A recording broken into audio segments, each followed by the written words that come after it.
Boa tarde. Recebemos hoje aqui nos nossos estúdios da TV Meio Ambiente o empresário Ricardo Young. Ricardo Young é empresário e conselheiro de diversas empresas e algumas da sociedade civil também. Ricardo, você teve na última eleição 4 milhões de votos para o Senado. E você, acabei de dizer aqui que você é empresário. Eu sou obrigada a lhe perguntar, quem é você hoje? Bom, eu sou uma trajetória, né? Eu sou uma trajetória de diversas experiências que foram me levando gradativamente a aumentar o meu compromisso com a transformação na sociedade e a transformação nessa direção, né, da sustentabilidade. A minha origem é empresarial e desde muito cedo eu pratiquei a responsabilidade social empresarial na empresa, porque eu nunca consegui acreditar que as pessoas pudessem montar coisas tão complexas quanto empresas apenas para terem lucro no final. Elas tinham que ter uma função social mais ampla e foi essa minha prática empresarial que me levou para os movimentos de responsabilidade social empresarial, fundamentalmente através do PNBE, depois do ETO, depois do Acatu, do Nossa São Paulo. E nessas experiências nós nos aproximamos fortemente dos movimentos ambientalistas, que por sua vez também não pensavam em sustentabilidade, pensavam em meio ambiente. Então, de um lado, as empresas socialmente responsáveis pensavam em economia, pensavam em sociedade, e os ambientalistas pensavam em meio ambiente e pensavam em política. E aos poucos nós fomos nos aproximando até que surgiu o Movimento Brasil com S em 2008, que foi da onde nasceu todo esse movimento político em 2010.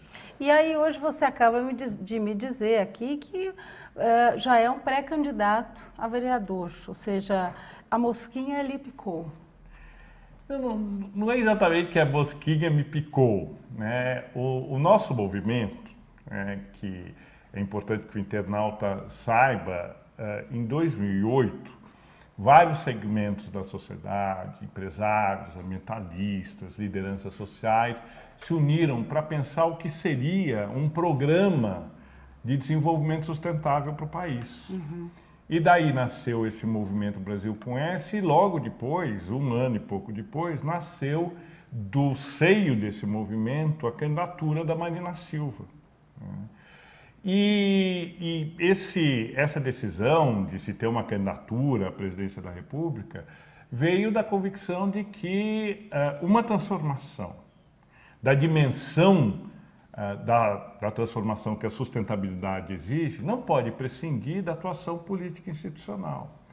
E aí nós decidimos que iríamos participar da política. E alguns de nós se disponibilizaram a atuar na política. E eu, enfim, sou uma das pessoas que está fazendo isso, primeiro como candidato ao Senado, agora como candidato a vereador. Se eventualmente eleito, nós temos toda uma agenda ligada à sustentabilidade, às cidades sustentáveis, e nós pretendemos ir construindo uma cultura de atuação política pró-desenvolvimento sustentável com essas ações. Você falou aí nessa agenda. E quando a gente pensa isso, automaticamente se leva, pelo menos para mim, eu lembro da minha mãe. Eu falei para ela que ia estar com você aqui e ela me disse, gosto desse moço.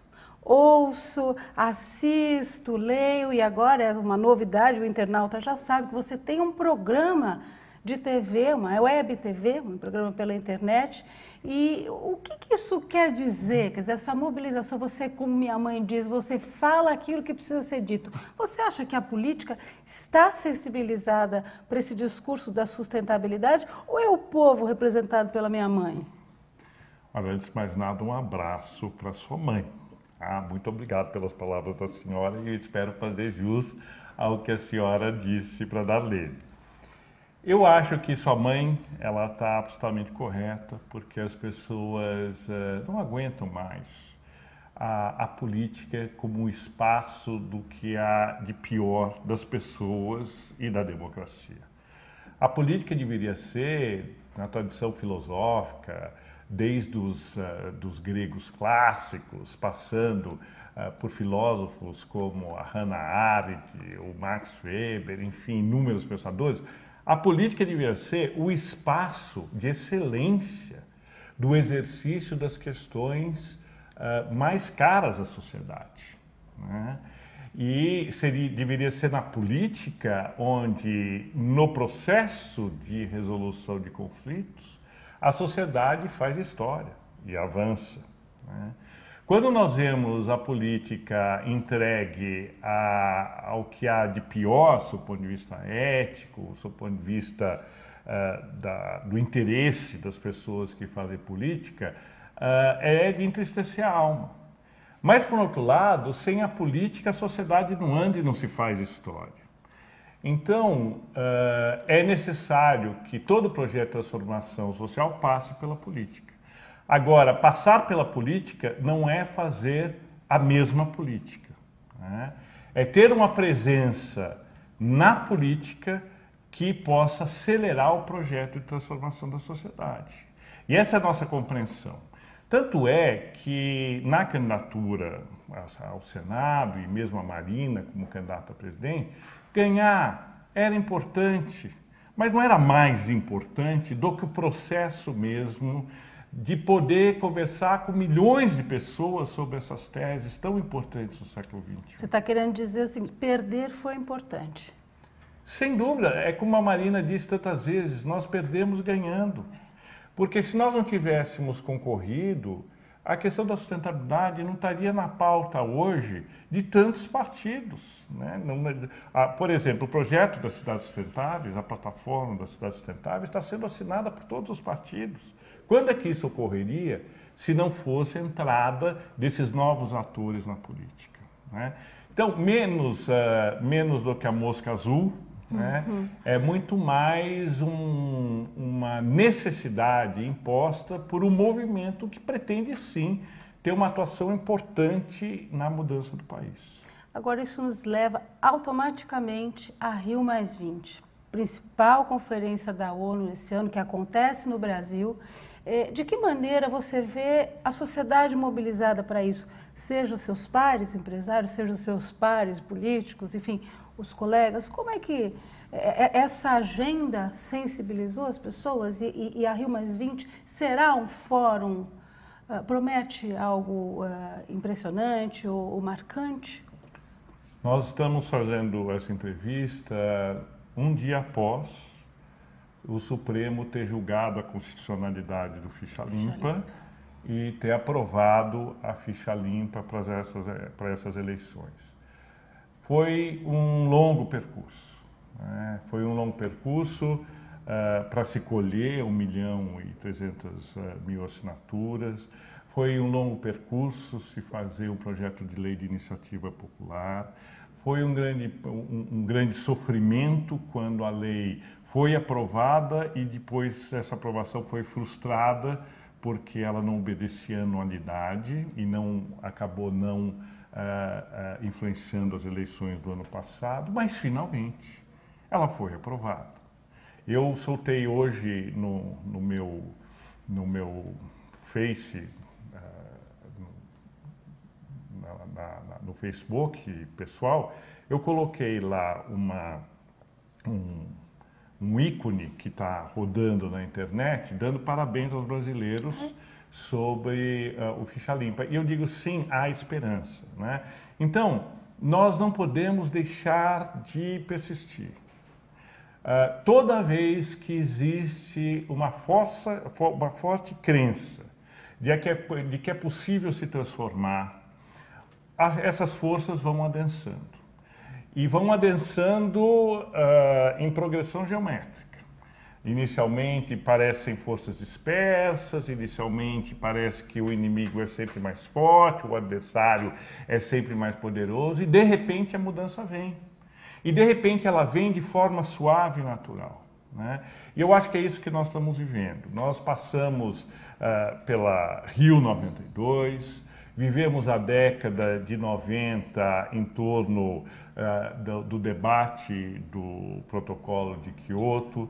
Entramos na década de 2000 com a sociedade debatendo, mesmo que na margem, as questões da sustentabilidade. Veio o ano 2006, veio uma enorme esperança de que agora, cientificamente provado que as mudanças climáticas era uma ameaça, que em Copenhague nós conseguiríamos, não conseguimos em Copenhague, e a Rio+20 significa essa contradição, né?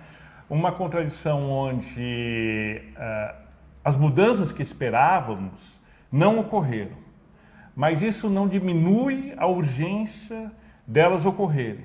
E num contexto em que os estados nacionais estão tentando ainda se afirmar soberanos, como nós estamos vendo nessa crise financeira, mas não conseguem mais ser soberanos. Né? Não conseguem mais ser soberanos. Nós estamos vendo a Grécia, que é um país desse tamanho, pode levar ao colapso da União Europeia. Né? Gigantes, então nós estamos gigantes. Históricos, né? como a Alemanha. Exatamente, França. Então, na verdade, nós somos tão interdependentes e tão interligados que não dá mais para decidir as coisas através de votos ou de consensos, né, como é um sistema multilateral das Nações Unidas. E é nesse contexto, dessa contradição, que a Rio+20 vai ocorrer. Agora, ao mesmo tempo, o Brasil estará na Berlinda, está, né? O Brasil está na vitrine, seja como uma força importante, como um país emergente, seja como o país anfitrião de uma reunião, que bem ou mal é uma reunião importante.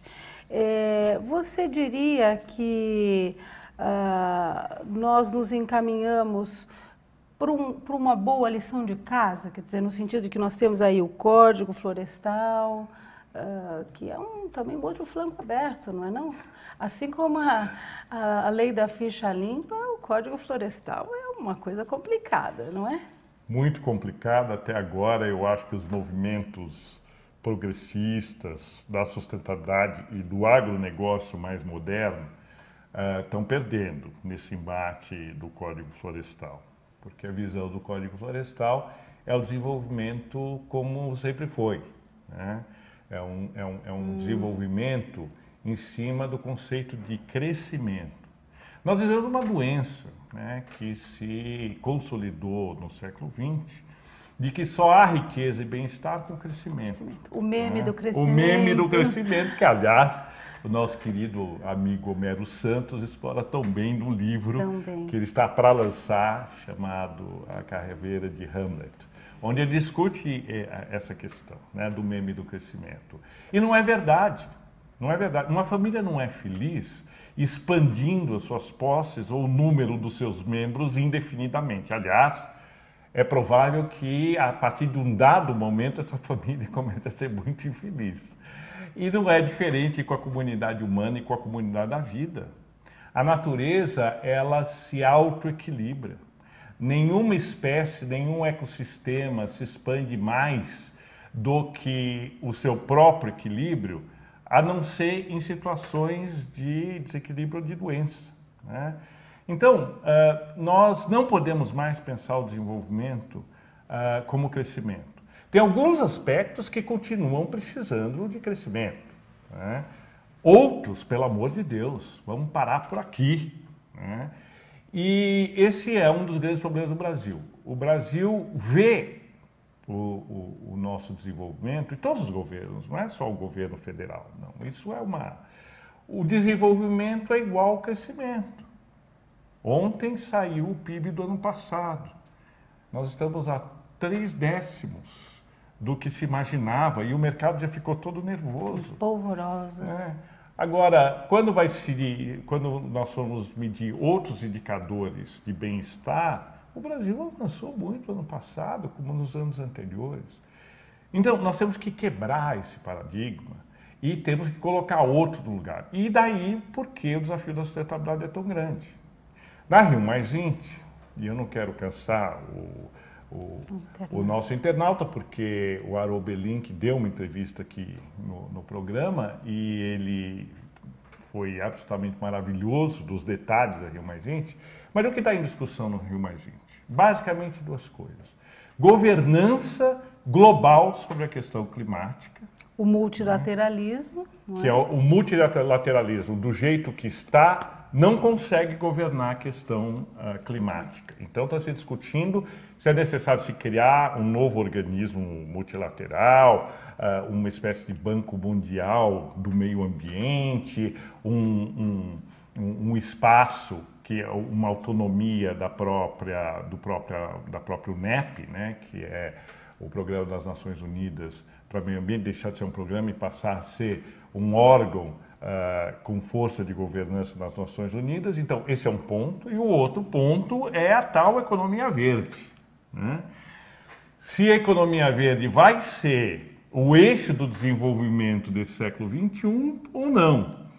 E o grande problema, Darlene, é que os críticos, e não sem razão, da economia verde estão dizendo que há uma apropriação do capitalismo tradicional, da questão agora do meio ambiente, para continuar crescendo e exercitando seus mesmos parâmetros durante esse século. Então, será um capitalismo talvez menos danoso, mas não deixará de ter os distúrbios, os desequilíbrios do próprio capitalismo que nós trouxemos no século XX.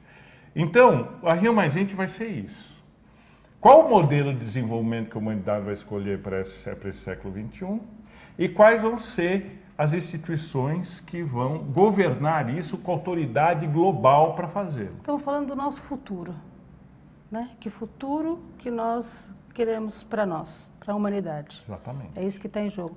Agora, você está com um programa semanal na TV Terra e está indo muito bem, pelo que a gente já ficou sabendo.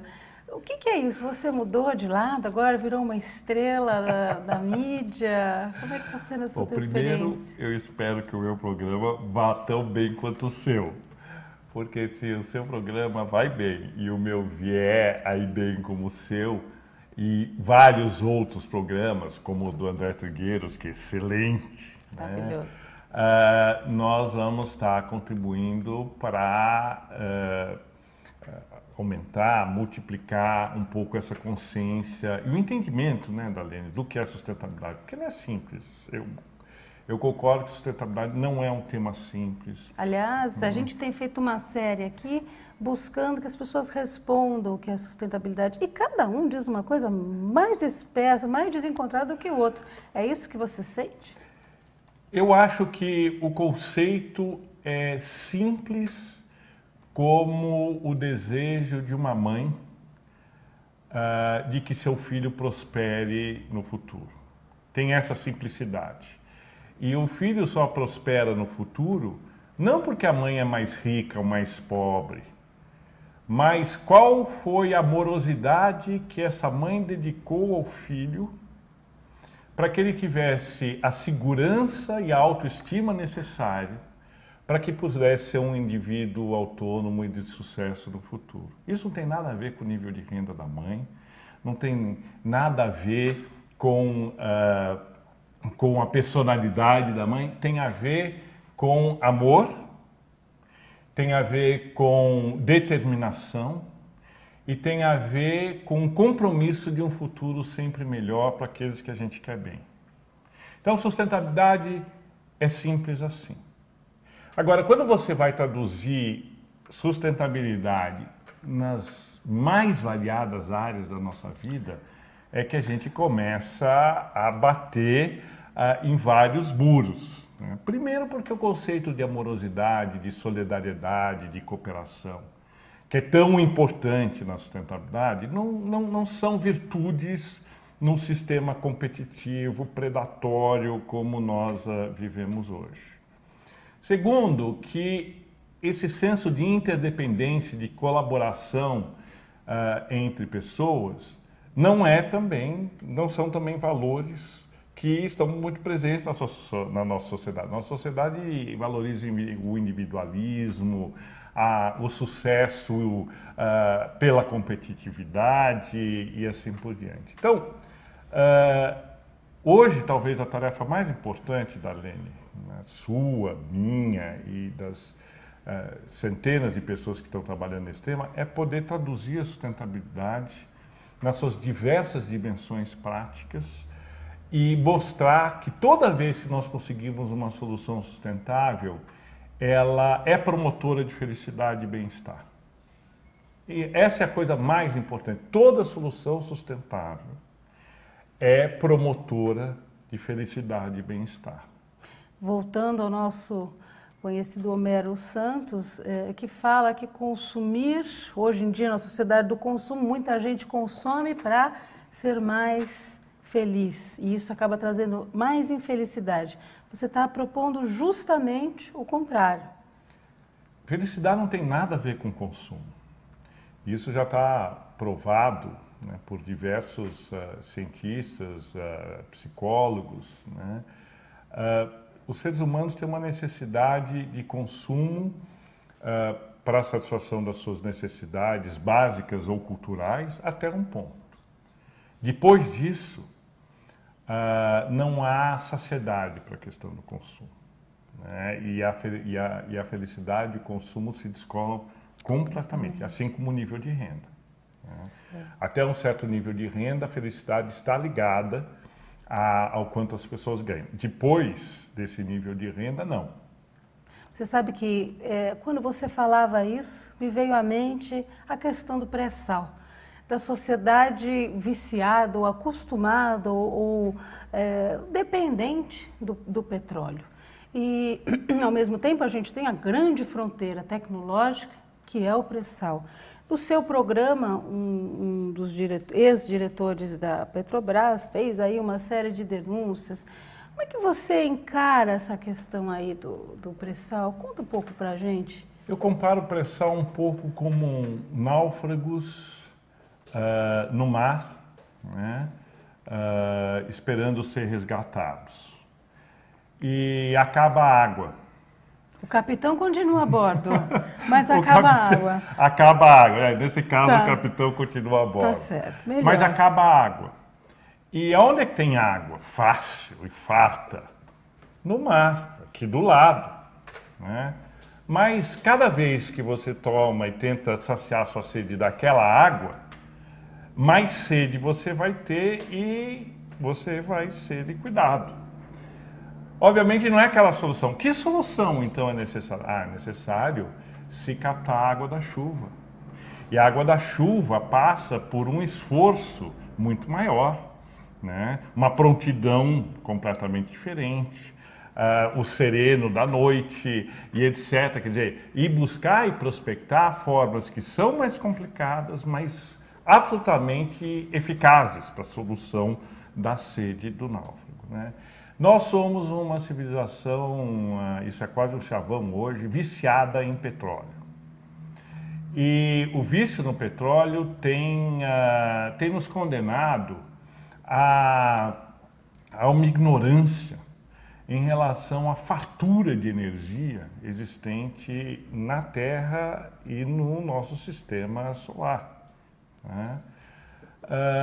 O vício do petróleo e a captura do mercado financeiro pelos interesses do petróleo impedem que essas outras fontes de energia que serão libertadoras, como estão sendo libertadoras, onde elas são utilizadas, não venham à tona, não se tornem o eixo, enfim, da economia, né, da produção de energia para a nossa civilização. Então, o pré-sal é o atraso. E o mais interessante dessa entrevista que você cita é que o Will do Sauer não só fala do atraso, né, mas fala dos mecanismos de atraso dentro do atraso, né? Como o pré-sal é um jogo de cartas marcadas, como o Eike Batista foi fabricado, né? Como era necessário para o governo Lula e Dilma terem uma nova liderança empresarial, né, que fosse a expressão do sucesso do desenvolvimento brasileiro durante esse período do governo Lula e Dilma. E aí, como não existe milagre, o Will do Sauer dá o caminho das pedras. Olha, Aqueles lotes que foram leiloados como lotes de risco não tinham risco nenhum. E como é que a Eike Batista sabia que não tinha risco nenhum? Porque ele contratou os 15 melhores cérebros da Petrobras para criar a OGX. Então, a OGX, na verdade, é uma espécie de spin-off, vamos chamar assim, da inteligência da Petrobras que estava prospectando o pré-sal. Então, você imagina... Nós, né, investimento público. Investimento público, porque a Petrobras é uma estatal, né? Nós, Brasil, investindo 15 anos, 20 anos em pesquisa em mares profundos, e aí, no momento culminante dessa pesquisa, vem o capital privado, induzido pelo próprio governo, né? Tira da estatal os melhores cérebros para moldar a proposta sob medida para o ganho daquela licitação, né? E daí surge o milagre das empresas X no Brasil, né? Então, o Wildo Sauer detalha isso não só na minha entrevista, como ele detalha isso numa entrevista que ele deu para a revista da USP, né, da ADUSP, a revista da Associação dos Professores da USP, que é uma entrevista longa, de 22 páginas, onde ele dá todos os detalhes dessa situação. Então, o mais triste não é só que o petróleo é o atraso, mas as forças econômicas e da gestão do petróleo são o atraso do atraso. Então, se nós estamos vendo hoje o Brasil caminhando para a estruturação do seu desenvolvimento, industrial inclusive, claro, em cima do pré-sal, claro, então nós estamos andando para trás, né? Nós estamos dirigindo, olhando para o retrovisor. Ao mesmo tempo, você não vai deixar uma reserva desse tanto ali, vai? Isso está em questão? Olha, é o tal negócio, né? Quando eu estou náufrago no mar e eu olho essa abundância de água, meu primeiro pensamento é esse: eu não posso deixar de beber essa água, eu estou morrendo de sede. Mas é exatamente porque eu tenho essa água, né, que eu deixo de buscar a água que efetivamente vai matar minha sede. Eu acho que explorar o pré-sal é adiar o esforço necessário que o Brasil, e só o Brasil no mundo, tem as condições ambientais necessárias para ser uma liderança em energias renováveis, como começou a ser com o biodiesel, com o etanol, e depois, em função do pré-sal, começou a andar para trás. De novo, é a mesma coisa que aconteceu lá atrás com o pró-álcool. O Brasil inventou uma solução fantástica para a questão dos combustíveis renováveis e depois abandonou porque o petróleo ficou barato, depois da crise do petróleo da década de 70. Agora a mesma coisa. Nós avançamos enormemente na questão do etanol, atraímos capitais do mundo inteiro para isso e agora, por causa do pré-sal, o etanol está comprometido. Isso é discurso político ou é de um empresário ou é de um brasileiro que tem um programa de TV e tem que falar essas coisas? Quem é que falou agora? Olha, falou uma pessoa que fica profundamente indignada com a falta de ética, transparência e com a corrupção, né? E quando eu fui presidente do Ethos, por muitos anos, nós criamos o movimento brasileiro de integridade que combate a corrupção, porque não é possível. E não adianta só culpar o político, né? Se existe o corrupto, existe o corruptor, né? A gente esquece disso, a gente esquece, então somos todos culpados pelo estado de coisas. Falou um apaixonado pelas perspectivas do século XXI, né? Que nós temos pela frente um século onde, se soubermos fazer a lição de casa, nós vamos emancipar a humanidade de grandes males que vieram com a Revolução Industrial, né? E aí não é uma questão ideológica do socialismo, do capitalismo.